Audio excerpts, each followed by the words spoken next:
Good morning, everyone. Happy Monday morning to you, and welcome back to Morning Musings. My name is Don K. Preston. I'm the president of Preterist Research Institute of Ardmore, Oklahoma. And I really do appreciate you being with me. Hope you had a fantastic weekend. Couldn't have been more beautiful weather here in southern Oklahoma. I managed to be able to get a little bit of time off to go to an automotive swap meet in Norman, Oklahoma. Just had a ball, didn't do any good, but I really enjoyed getting away, just walking around. Oh my goodness. And oh my goodness, I was so tempted. Someone there had a 1971 Duster, Plymouth Duster 340 4-speed car. My wife and I ordered a brand new one when they came out. My car was black, white stripe, two-tone blue interior. Like I said, 344 speed, 355 posi. It was a screaming demon. I absolutely loved the car. Kept it for 9 years, about the longest I've kept almost any car, except my '69 Mach. Anyway, uh, I, oh goodness gracious. Oh, to have had money. Oh my goodness, this car was absolutely gorgeous. And so they probably had to clean it up after I, salivated all over it, just standing there drooling. Oh my goodness. Uh, oh well, when you don't have money, you don't have money. That's just all there is to it. So, thanks again for joining me. Hope you did have a wonderful weekend. We are continuing our examination of Sukkot, and as I've been sharing with you, there are any number of themes, of subjects associated with the Feast of Sukkot. And in my book, We Shall Meet,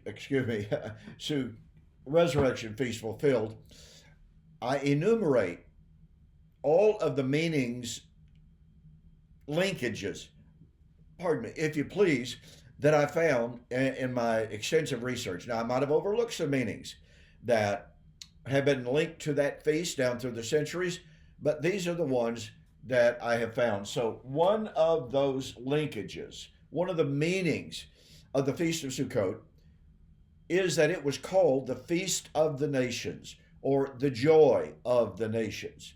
And that is because during this 7-day feast, more sacrifices were offered at this time during this feast than for any other of the feast days. And this is where it gets into it.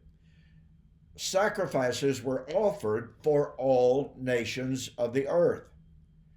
This was not a feast that was focused exclusively on Israel.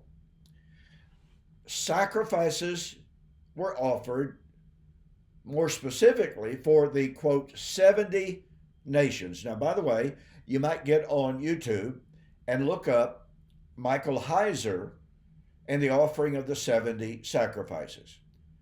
Dr. Heiser, who unfortunately passed away somewhat recently, has some really wonderful insights into how Israel viewed the offering of the 70 sacrifices. They believed, this was dominant in the first century, that those 70 sacrifices represented the totality of the known world. So here is Israel offering sacrifice for the benefit, you could even say, most assuredly, for the salvation of the world. Now, that doesn't mean every single individual in all the world, but it assuredly encompasses all nations.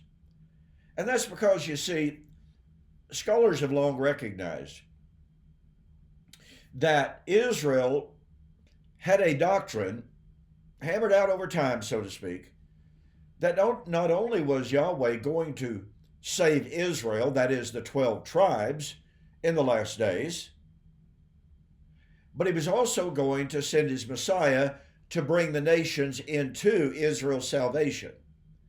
Isaiah 49 verse 6 is the classic text on this. understood by the Jewish rabbis since time immemorial. It is too small of a thing for you, that's the Messiah, but to be the Redeemer of Israel and to restore the tribes of Jacob.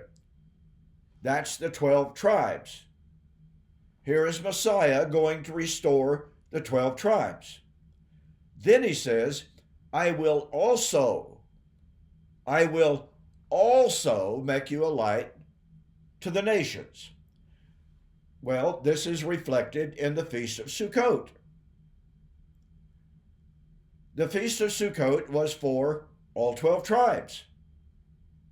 Whether that is representatively because the 10 northern tribes had not been restored yet, or whether it is in reality.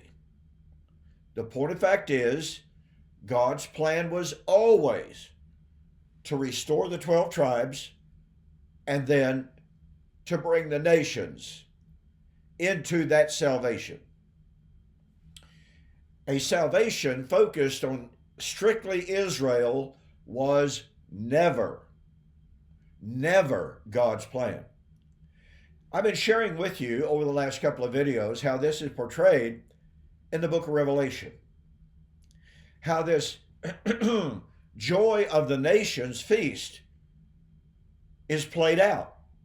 Now notice, once again, by way of reiteration, in Revelation chapter 7, John says he saw a great multitude, or he sees 144,000. This 144,000 were what? Out of the 12 tribes of Israel. Now, someone recently asked me, well, Don, do you believe that's a literal number? No, I do not. Reason for that being that 144,000 is a multiplication of perfect numbers. 144,000, 12 times 12, 12 perfect number, multiplications by thousands. So it's a multiplication of perfect numbers. We have no idea, no clue whatsoever of the, quote, mathematical number. The point of it is, here is represented the salvation of, quote, all Israel. But then, in addition to that, John said he saw a great multitude out of every nation, kindred, tongue, and tribe, a multitude that no man could number. Well, this means that in addition to the salvation of the remnant out of the 12 tribes, so you got tribes versus the nations, tribes versus the nations, and you have the salvation of, quote, all Israel versus the great multitude out of every nation. So it can't be argued that the 12 tribes are the 12 nations, because it's the salvation of the 12 tribes, and then it's every nation under heaven. But what's the point? Here is salvation. And it's not only salvation, you see, because John sees this 144,000 standing on Mount Zion, holding palm branches. What does that mean? Well, it means during Sukkot, the celebrants carried around palm branches. And they carried around some kind of citrus fruit, didn't matter what it was. They carried around what was known as the Ethrog and the Lulon. Those items, if you wish to use that term, were representative of eternal life.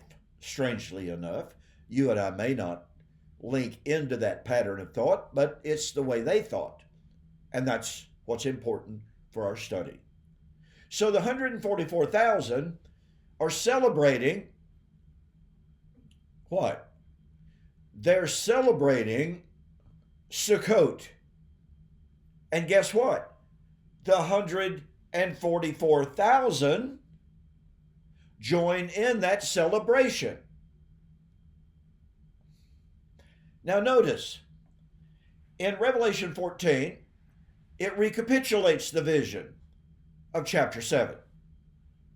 So what do you find? Once again, chapter 7, the salvation of the remnant of all 12 tribes, the bringing in of all nations under heaven. Well, in Revelation 14, John once again sees the 144,000.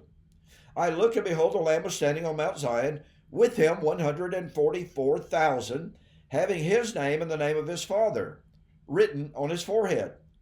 And I heard a voice from heaven like the sound of many waters, and like the sound of thunder. And the voice which I heard was like the sound of harpers playing on their harps.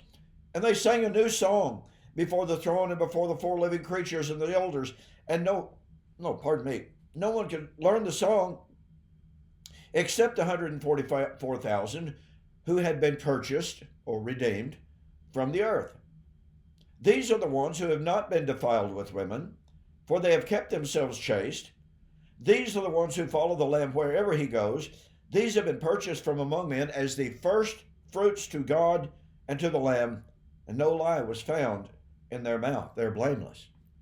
Now, if a person wanted to engage in improper exegesis and just stop right there, they would say, oh, well, see, you just got the salvation of the remnant of Israel. But the text doesn't stop there. Just like Revelation chapter 7 didn't stop there, because you had the 12 tribes salvation and the salvation of all nations of the earth. And notice this. Remember that Sukkot, was the feast of harvest, right? The feast of the ingathering. And I looked, and behold, a white cloud, and sitting on the cloud, Revelation 14:14. Sitting on the cloud was one like a son of man, having a golden crown on his head and a sharp sickle in his hand. And another angel came out of the temple, crying out with a loud voice to him who sat on the cloud, put in your sickle and reap, because the hour to reap has come, because the harvest of the earth is ripe. Folks, this is nothing but Sukkot. By the way, does this not convey to us tremendously the importance of understanding the feast days for aiding our understanding of Revelation? And yet the great majority of commentators either have no clue about the relationship between the feast days and the proper interpretation of Revelation, or they just simply gloss right over it. How in the name of reason, how in the name of proper exegesis can we ignore the context of Sukkot when we have the 144,000 carrying their lulavs and their ethrogs, their palm branches, which is nothing but the Feast of Harvest? How can we ignore that and its symbology and its typology? Anyway, the one who sat on the cloud swung a sickle over the earth, and the earth was reaped. And another angel came out of the heaven, of the temple which is in heaven, and he also had a sharp sickle. And another angel, the one who has power over fire, came out from the altar and called with a loud voice to him who had the sharp sickle, saying, put in your sharp sickle, gather the clusters from the vine of the earth, because her grapes are ripe. Now, folks, we're going to have to spend a little bit of time here, okay? So all that I want you to see today is that Revelation 7, Revelation 14, posit Sukkot, posit the harvest as something that was about to happen. Why? Well, Revelation 14, 6 and following, after this vision of the 144,000 who are the harvest of Old Covenant Israel. Okay. John said, I saw a great angel flying through the midst of heavens, having the everlasting gospel, saying, Babylon is fallen. Babylon is fallen. So this harvest of the 144,000 is linked with the time of the harvest, which would indicate that it's at the end of the Old Covenant age of Israel.